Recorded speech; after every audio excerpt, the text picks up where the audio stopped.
अल्हम्दुलिल्लाह कफ़ा व सलामुन अला इबादिहिल्लज़ीना इस्तफ़ा मा बाद। नज़दीक लीजिए और थोड़ा नज़दीक ले लीजिए, एकदम न करीब ले लीजिए माइक। अभी हमारे वाजिद क़ादरी साहब ने आपके सामने प्रेस कॉन्फ्रेंस की गर्ज़ व गायत और मुस्लिम पर्सनल लॉ बोर्ड के बारे में मुख्तसर मालूमात आपके सामने रखी है। मैं आपको ये वाज़े कर देना ज़रूरी समझता हूँ कि मुस्लिम पर्सनल लॉ बोर्ड जिसके बारे में आप लोगों को सबको मालूम होना चाहिए कि मुस्लिम पर्सनल लॉ बोर्ड ये सिर्फ़ किसी एक जमात या एक फ़र्द से ताल्लुक़ नहीं रखता है, बल्कि मुस्लिम तमाम तंजीमें जमातें जिस अंदाज़ में भी मुल्क में काम कर रही है उनका एक मुत्तफ़िक़ा प्लेटफार्म है। और इसका मकसद ये है कि भाई हुकूमत हमारे अपने मज़हबी उमूर में अगर कुछ मुदाखलत करे या दस्तूर के ख़िलाफ़ अगर कोई कानून बने तो उसके मुस्बत अंदाज में बग़ैर किसी इश्तियाल अंगेज़ी के जो है उसका रद्द किया जाए और दस्तूरी हक़ जो मुसलमानों को और तमाम अक़लियतों को दिए गए हैं उसका तहफ़्फ़ुज़ किया जाए। अभी ये जो बिल राज्यसभा और लोकसभा में पास हुआ, इस बिल के सिलसिले में मुस्लिम पर्सनल लॉ बोर्ड ने हर एतबार से नुमाइंदगी की और इस बिल के दस्तूरी ख़िलाफ़ होने और मजहबी एतबार से ख़िलाफ़ होने को तहरीरी अंदाज में, तकरीरी अंदाज में बयान किया, हुकूमत के सामने रखा, लेकिन फिर भी ये बिल पास हो गया और कानून बन गया। तो अब मुस्लिम पर्सनल लॉ बोर्ड ने यह तय किया कि जब तक कि ये बिल वापस नहीं हो जाता हम पुरअमन तरीक़े से पूरे मुल्क में एहतजाज करेंगे। इस वजह से ये आपको मालूम होना चाहिए कि इसमें इश्तियाल अंगेज़ी या मुसलमानों को हुकूमत के ख़िलाफ़ मुश्ताइल करना या मुकाबला आराई या हिंदू मुस्लिम का मसला, ये कोई मसला हमारे पेश नज़र नहीं है। पुरअमन तरीक़े से हम हुकूमत को ये बावर कराना चाह रहे हैं कि ये बिल हमारे मज़हब के ख़िलाफ़, कानून के ख़िलाफ़ है, इस वजह से इसको रद्द किया जाना चाहिए। यह हमारा मुस्लिम पर्सनल बोर्ड का जो है ये एक मकसद है। इस मकसद के तहत हम लोग ये 25 मई को यहाँ इजलास ले रहे हैं और उस सिलसिले में जैसे मुल्क के नामवर लोग यहाँ आएंगे, मुस्लिम पर्सनल बोर्ड के ज़िम्मेदार, और इस मुल्क के सिलसिले में सारी वजाहत आवाम के सामने रखेंगे। ये आपको बतलाना मैं अपना हक़ समझता था, इस वजह से हमने मुख्तसरन आपके सामने बात रखी है। सेकुलर पार्टियों के भी लोग, सेकुलर पार्टियों के भी लोग आएंगे। हाँ, सेकुलर पार्टियाँ भी सब हमारे साथ हैं। यही नहीं कि सिर्फ मुसलमानों की जो है मखसूस जमातें, बल्कि मुल्क में जितने 132 जो है पार्टियों के नुमाइंदों में ने जो है राज्यसभा और लोकसभा में जो है वहाँ जो है इस बिल के मुखालफत में हमारी तायद की थी, वो भी सब हमारे साथ हैं और हम उनको सबको साथ लेकर ये पुरअमन तरीक़े से एक एहतजाजी इजलास मुनक़िद कर रहे हैं। 25 तारीख को 6 बजे से 10 बजे तक के 25 तारीख को 6 बजे से 10 बजे तक के रहेगा आम खास मैदान। आम खास मैदान। के अलावा और कोई मतलब पूरे महाराष्ट्र में है क्या, अलग-अलग डिस्ट्रिक्ट में? कौन आने वाले? हाँ नाम बता दीजिए। हाँ, इसमें हमारे इजलास में मौलाना उमरैन महफूज साहब जो मुस्लिम पर्सनल लॉ बोर्ड के जो हैं सेक्रेटरी हैं वो है, और इसी तरीक़े से यासीन जो है अली साहब हमारे ये भी मुस्लिम पर्सनल बोर्ड के सेक्रेटरी हैं बदायून से, वो भी आ रहे हैं। एडवोकेट शमशाद साहब दिल्ली से सुप्रीम कोर्ट जो है सुप्रीम कोर्ट के वकील हैं और हमारे मुस्लिम पर्सनल बोर्ड के आमिला के रुकन है, वो भी तशरीफ़ ला रहे हैं। और इसी तरीक़े से हमारे इलाके के जो है मुअज़्ज़ज़ अरकान हैं, अशरफ़ी साहब, रफ़ीउद्दीन अशरफ़ी साहब और निज़ामुद्दीन फ़खरुद्दीन साहब, ये सब तशरीफ़ ला रहे हैं। पॉलिटिकल लोगों से जो है हमारे पास इमरान प्रतापगढ़ी साहब भी जो है वो आएंगे। और इसी तरीके से और दो जमातें हैं। एनसीपी से जतिंदर आव्हाड, हाँ, एनसीपी से जो है जतेंद्र आव्हाड साहब और प्रकाश अम्बेडकर साहब और ये वामन मिश्राम साहब, ये सब लोग आ रहे हैं और ये लोग सब बयान भी करेंगे और इस बिल के सिलसिले में जो है वो बात भी करेंगे। महाराष्ट्र में और कई जगह एहतजाज हो रहा है। इससे पहले जो है काफ़ी जगह परभनी वगैरह हो चुका है और बीड़ हुआ है, मालेगांव हुआ है, इससे पहले जैसा हमारे पास नांदेड़ है।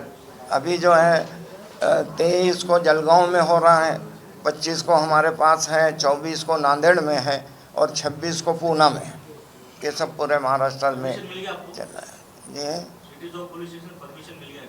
ये लोकल लीडर रहेंगे इसमें, लोकल शहर के पूरी जमातों के तंजीमों के नुमाइंदे भी रहेंगे और पूरी पब्लिक रहेंगी, उलमा, खवास और डॉक्टर्स, वकला सब रहेंगे आपके साथ ही। और आमदार खासदार भी यहाँ के और एक्स खासदार और एक्स जो है कारपोरेटर्स, ये सब लोगों का हमको पाठिंबा है। उन लोगों ने लेटर भी दिया हम लोगों को। कितना मजमा जमा हो सकता है आमदार मैदान? तकरीबन 1 लाख के करीब समझिए।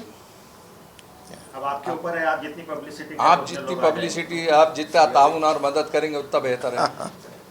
क्लाइमेट का बंदोबस्त कर लिए, क्लाइमेट फिलहाल खराब चल रहा है। ये मौसम खराब है। वो मौसम ख़राब होने के एतबार से अल्लाह से दुआएं भी जारी है और तरकीब और तदबीर भी जारी है। मौसम का मसला तो अल्लाह के हवाले है। हम लोग दुआ करेंगे कि भाई पुनः जो है अच्छे अंदाज में सुप्रीम कोर्ट में आउटवर्ड में हुई, एक उधर हुई, उससे क्या आप इत्मीनान रखते हैं? कल क्या हुआ है कैसे? क्या बोल रहे हैं? सुप्रीम कोर्ट में जो कुछ हुआ है हाँ, जी। कल, इससे तो हमको उम्मीद है कि डिसीजन हमारे हाथ में आएगा इंशाल्लाह। जो कुछ क्वेश्चंस उन्होंने पुटअप किए हैं, जोर से, जरा जोर से बोलो। वो क्वेश्चन जो है पहले चीफ जस्टिस ने जो किए थे उसी नोयत के हैं और जिस अंदाज से उन्होंने जवाब नहीं दिया है और इधर उधर हाँकते रहे, ऐसे लगता है कि गवर्नमेंट के पास उसका कोई जवाब नहीं है उन क्वेश्चंस का, जो बहुत बेसिक क्वेश्चंस है।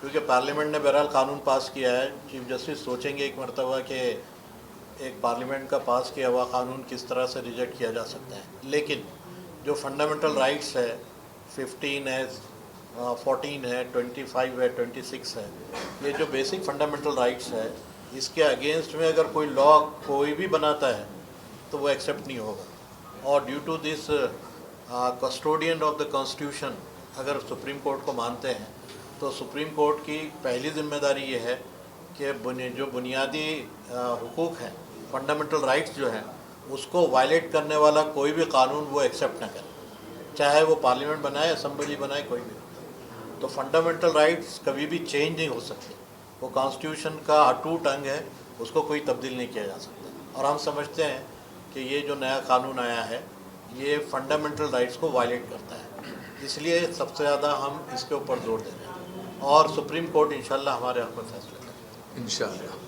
सर एक सवाल है, हम देख रहे हैं कि मोदी गवर्नमेंट ने जब से ये एक्शन में लिया है, मुस्लिम पर्सनल लॉ बोर्ड एक्शन में आया है, अच्छी बात है, कोई बुरी बात नहीं है। लेकिन सवाल ये है कि कई सालों से ये वक्त की लूटमार चल रही थी, तो उस वक्त इस तरह से अभियान क्यों नहीं चलाया? ये बहुत बड़ा सवाल। जब भी शरीयत थी, जब भी सब मामले थे, तो ये आयन टाइम पे जब मोदी एक्शन में ले रही, ठीक है, गलत है, अपनी जगह दुरुस्त है।